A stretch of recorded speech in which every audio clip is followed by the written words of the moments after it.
Pace bene, masih di mea culpa. Saya mendapatkan satu informasi tentang Romo Victor Wiro yang fotonya ada di layar ini, yang secara langsung mengalami dampak dari gempa 6,2 skala Richter yang terjadi di Sulawesi. Kejadiannya yang dialami oleh pastor ini ada di Gereja Katolik Santa Maria Ratu Rosari di Mamuju. Dikatakan bahwa seperti kita lihat, pastor ini mengalami kecelakaan juga karena reruntuhan yang dialami, eh, yang menimpa tubuhnya akibat dari kejadian itu. Tentu ini bukan sesuatu yang kita inginkan, maka semoga pastor ini kuat menjalaninya. Sebagaimana kita lihat juga di gambar ini, ada kerusakan di bagian tangga. Saya tidak tahu persis apakah ini bagian dari bangunan gereja atau bagian dari pastoran, karena dikatakan baik gereja maupun pastoran rusak karena gempa ini. Dikatakan bahwa di daerah Mamuju sebenarnya sering terjadi gempa kecil-kecil sehingga orang tidak menduga bahwa akibatnya akan separah itu. Sejak hari Kamis katanya sudah terjadi, dan orang tidak begitu sigap karena menduga ya ini biasa terjadi, tetapi ternyata gempa yang satu ini disusul kemudian dengan satu gempa yang sangat besar pada Jumat dini hari, dan akibatnya cukup fatal. Kita lihat bagian interior gereja ini, bagian plafon terjadi kerusakan di bagian muka di atas panti imam. Dikatakan bahwa sebenarnya belum cukup aman untuk masuk ke dalam bangunan ini karena kita tidak tahu sampai kapan akan ada gempa lagi, dan kondisi bangunan ini juga semakin rentan karena gempa yang terjadi. Kita lihat bagian plafon ini sudah mengalami kerusakan.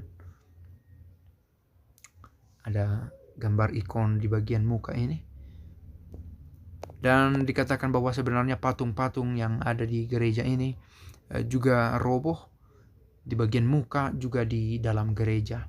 Apakah ini didirikan kemudian atau memang kokoh berdiri ketika gempa berlangsung? Kita tidak tahu. Sepertinya ini adalah tabernakel yang ada di depan ini. Dan juga di sini ada patung Yesus. Di sebelah kiri ini tadi ada patung Bunda Maria. Di bagian atas ada patung-patung kecil, sepertinya ini melambangkan para rasul. Ada 12 patung, 6 di sini, dan ada 6 juga di sebelah ini. Dan seperti tadi kita lihat di bagian atas ada kerusakan. Dikatakan bahwa pastor ini sekarang tinggal sendiri di pastoran, sekalipun dalam keadaan kurang sehat karena reruntuhan itu. Juga dia harus menunggu kehadiran para imam dari paroki tetangga yang dikatakan akan memberikan bantuan. Dan kita lihat sebenarnya di bagian ini juga sebenarnya ada reruntuhan sedikit dari plafon bagian atas di interior bangunan ini. Dan ini bagian muka. Apakah ini bagian dari gereja atau pastoran? Saya tidak cukup yakin. Tentu ini bagian dari akibat dari gempa yang terjadi.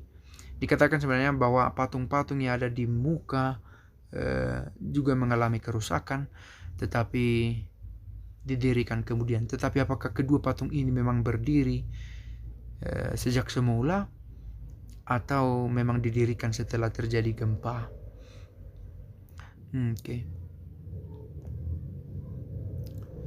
Saya mendapat berita ini dari seorang pastor yang ada di satu grup kapusin kami, dan pastor ini mengatakan dia punya sahabat seorang imam di Sulawesi, dan dua-dua kita diharapkan, ya begitulah bantuan yang paling spontan yang bisa kita berikan. Semoga mereka kuat.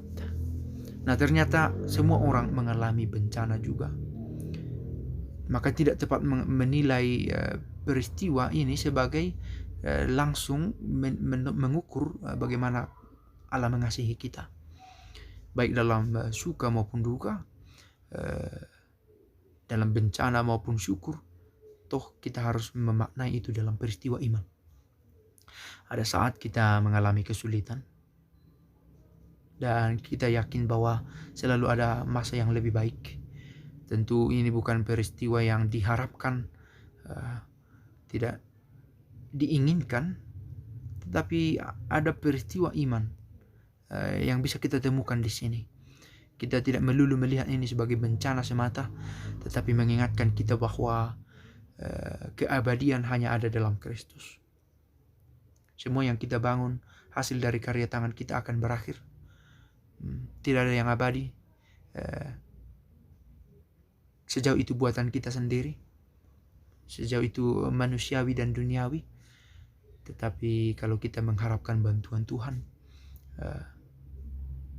kita yakin bahwa kita kuat menghadapi kesulitan-kesulitan yang kita alami. Sebagaimana Ayub mengalami penderitaan, dia tidak kehilangan iman. Semoga kita juga sanggup kuat dalam kesulitan yang kita alami. Dan semoga umat yang ada di Sulawesi secara khusus di wilayah yang terdampak langsung oleh peristiwa gempa ini, semoga semakin kuat dalam iman, tidak gampang melaluinya. Ada kehilangan saudara-saudara yang terkasih mengalami bencana ini langsung, kehilangan orang-orang yang dicintai, kehilangan apa yang kita miliki. Semoga kita tidak kehilangan iman, selalu berpasrah pada penyelenggaraannya. Bunda Maria mendoakan kita. Pace bene.